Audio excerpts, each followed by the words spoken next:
¿Cómo estás, Sergio Somarúa? También le saludamos a Carlos Vico. Bueno, Sergio viene por la comisión que está trabajando por el sí, al plebiscito que vamos a tener el 27, conjuntamente con las elecciones nacionales.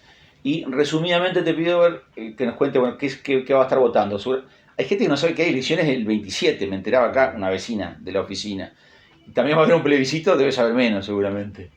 Pero bueno, has tenido mucha notoriedad en los últimos tiempos, justamente en los medios, hablando sobre esta reforma que tiene buenas posibilidades de ser aprobada, ¿no?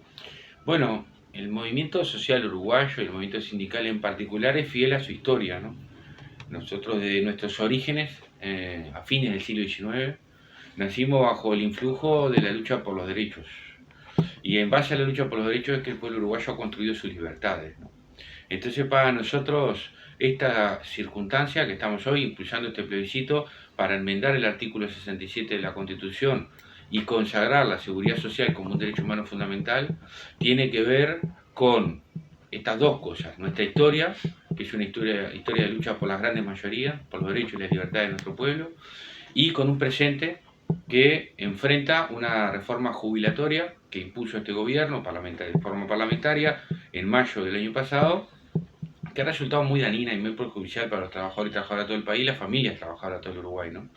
Ha habido un retroceso muy grande que ha implicado confiscaciones de derechos, ¿no? Por ejemplo, el gobierno sin consulta previa a los trabajadores y en contra de la opinión de los trabajadores, porque el PCNT hizo llegar su opinión, sus planteos, sus preocupaciones, que fueron desoídas lamentablemente, gobierno muy intransigente en ese sentido. No hubo un diálogo por la No seguridad hubo un social. diálogo real, genuino. Hubo una comisión de expertos, pero que se hizo caso omiso a todas nuestras preocupaciones. Y recuperando el hilo conductor de lo que te decían respecto a lo nocivo, a lo dañino realmente, que yo creo que las personas tampoco están en cabal conocimiento del daño que se les ha perpetrado. Hoy decía, la gente no sabe qué plebiscito, tampoco sabe de esto, ¿no? Que voy a comentarle. Nosotros hasta el año pasado nos podíamos jubilar a partir de los 60 años. Ahora nos vamos a jubilar a partir de los 65 años. O sea, nos extendieron 5 años el tiempo de trabajo obligatorio para poder hacer la jubilación. Por lo tanto, nos aumentaron 5 años el aporte a la seguridad social. Pero a cambio de esto, nos van a dar un 10% menos de salario jubilatorio para el resto de nuestra vida.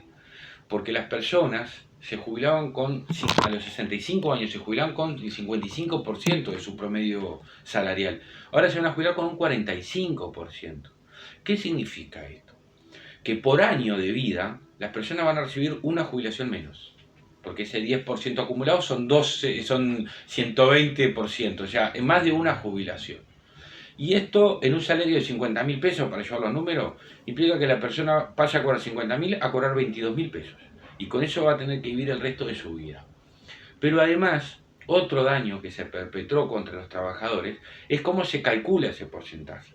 Antes, una persona que estaba para jubilarse iba al BPS y le decían, bueno, vos podés jubilarte con los últimos 10 años o con los mejores 20 más un 5%. Este gobierno eliminó esa doble opción y impuso una única fórmula, que es los últimos 20 años de aporte. Entonces te consideran los últimos 10, donde vos tenés mejores sueldos, porque estás al final de tu carrera laboral, pero los 10 anteriores, donde no tenés tan mejores sueldos. Por lo tanto, te achataron la base de cálculo y además te sacaron del bolsillo un 10% de jubilación. Entonces la pregunta es, ¿qué le parece esto a los trabajadores? ¿Qué le parece esto a la familia de los trabajadores? La repercusión que esto va a tener en la persona, en su familia, pero además piensen en los sanduceros. El jubilado que gana su jubilación, el pensionista, ¿qué hace con esa plata? ¿Se la lleva a los paraísos fiscales o la gasta en la carnicería, en la feria, comprando el semanario, servicios, comprando una garrafa, leña, pañales para los nietos? O sea, este recorte no solo afecta a la persona, a su familia, sino que repercute negativamente en el mercado interno. Es muy grave lo que hizo este gobierno, cuando además, y termino este largo razonamiento, pero esto me parece importante, el presidente de la República nos mintió. Nos mintió. Porque en su campaña electoral del 2019, y esto no es un invento del PCNT, hay archivo, él prometió que no le iba a cambiar las reglas de juego a los trabajadores en actividad. ¿Pero qué hizo? Cambió las reglas de juego. Y las cambió para peor, por lo que explicaba anteriormente. Entonces no mintió y nos perjudicó. ¿Qué tenía que hacer el movimiento sindical ante esta circunstancia? ¿Quedarse cruzado de brazo viendo cómo las cosas cambian cada vez para peor? perdimos salario 40 meses. Tenemos 150.000 desocupados, 400.000 personas en la informalidad, 500.000 uruguayos trabajando todos los días ganando 25.000 pesos. ¿Qué hacemos?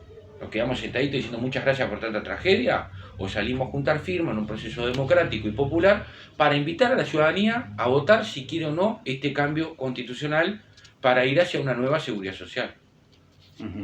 ¿Por qué crees que a nivel de la izquierda, bueno, un sector importante, digamos, inclusive, bueno, hablábamos antes de los economistas, ha habido un pronunciamiento, digamos, en otro sentido? O sea, el sistema político en general está en contra de esta posibilidad, digamos, Sí, de reforma. pero por suerte en Uruguay nadie es más que nadie. Esta es una cosa que nos distingue, ¿no? Nadie es más que nadie. Acá estoy yo sentado ahora y podría venir el presidente, seguramente. O sea, acá en Uruguay nadie es más que nadie. Entonces, que los políticos y las fórmulas presidenciales, en su legítimo derecho, opten por no acompañar esta propuesta de los trabajadores y las trabajadoras, la gente común, gente a pie. Acá no hay premios Nobel, acá hay un curtidor, un profesor, una empleada doméstica, un metalúrgico, un trabajador de la construcción. Somos gente común, somos tu vecino, tu primo, somos gente común y corriente que estamos impulsando una propuesta que tiene que ver con nada loco, ¿no? ¿Qué estamos planteando? Porque hay que ir al origen de la cosa. Estamos planteando recuperar el derecho de poder jubilarnos a partir de los 60 años, no la obligación. Que quiera seguir trabajando, sí, hasta los 80 si quiere. Sí, creo que el promedio es 63, 63. ¿no? ¿Eh? Entonces, recuperar ese derecho que nos fue confiscado. Eliminar las jubilaciones por debajo del salario mínimo nacional, que son jubilaciones de hambre, 18.000 pesos por mes. Y a veces menos, 15.000 algunas pensiones. Y eliminar las AFAP, que han hecho un daño tremendo al Uruguay. Tremendo le han hecho, ¿no? Por algo hay solo 12 AFAP en el mundo. Hay solo 12 países en el mundo que tienen AFAP como tenemos en Uruguay. Entonces, la pregunta es, esto es muy sencillo lo que estamos planteando, muy básico. ¿Hay políticos que están en contra? Bueno, nosotros lo respetamos, porque no somos los dueños de la verdad. Ahora, que ellos estén en contra, qué sé, son políticos, son personas. Nosotros somos trabajadores, somos personas y pensamos esto, defendemos, porque nosotros ¿qué defendemos? Nosotros te defendemos a vos, al laburante, a nosotros mismos.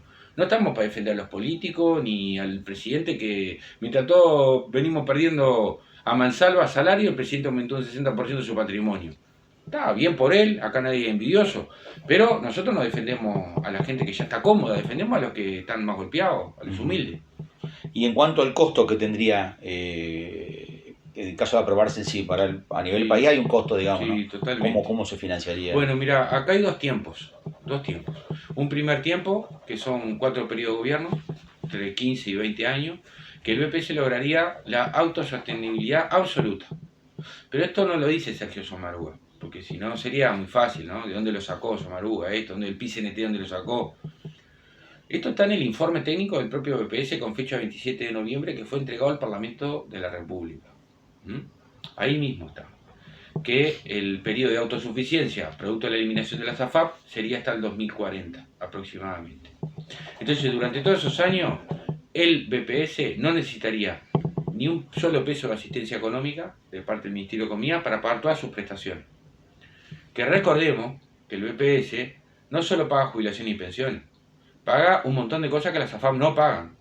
Asignaciones familiares para nuestros gurises más golpeados, licencia maternal para nuestras compañeras, licencia paternal para nuestros compañeros, seguro de paro para cuando caemos en la mala, seguro de enfermedad para cuidarnos mientras estamos enfermos, piezas ortopédicas, lentes, medias de descanso. O sea, el Instituto Crenadecer y el Hospital Canzani, que atiende a nuestros niños con enfermedades y patologías raras, de forma gratuita, donde están los mejores especialistas del Uruguay. Todo eso lo paga el BPS. Las AFAP no pagan nada de esto. Entonces, aún pagando todo esto, aún pagando todas estas cosas que he mencionado, el BPS no necesitaría un solo peso de asistencia financiera hasta el 2040. Después del 2040 sí, hay un gasto incremental y nosotros no lo ocultamos porque no nos gusta mentirle a nuestro pueblo. Hay que pagar más. ¿Por qué hay que pagar más? Y esto es lo interesante, espero ser claro lo que voy a decir. Las personas que se jubilaron por el sistema mixto es BPS más AFAP, ¿verdad? Perdieron por mes 10.000 pesos. ¿De dónde sale esto? Otra vez, del informe técnico del BPS entregado al Parlamento el 27 de noviembre. En el supuesto número 5, página 4. Ahí lo van a encontrar para que vayan a la fuente y no le crean a Somaruga. Vayan a la fuente. ¿Qué significa esto? Que las personas que se jubilaron por el sistema mixto, si se hubieran jubilado por el BPS, cobrarían en promedio 10.000 pesos más por persona. ¿Por qué? Porque 9 de cada 10 de los que están jubilados por el sistema mixto, ¿sabes cuánto ganan por mes? 5.000 pesos. 5.000. Esa es la realidad. Entonces, si esta gente y todos los trabajadores pasamos a jubilarnos por el BPS, vamos a cobrar ¿qué? Mejores jubilaciones. Al cobrar mejores jubilaciones hay una demanda de fondos para cubrir ese pago mejor de jubilaciones. Que no estamos hablando de jubilaciones de 150.000 o 200.000 pesos, estamos hablando de jubilaciones de 40.000, 50.000, 35.000 pesos, ¿no? Para lo caro que es Uruguay, es un ingreso decoroso. ¿Cómo se financia esto? Esa es la pregunta, ¿no? Bueno, ahí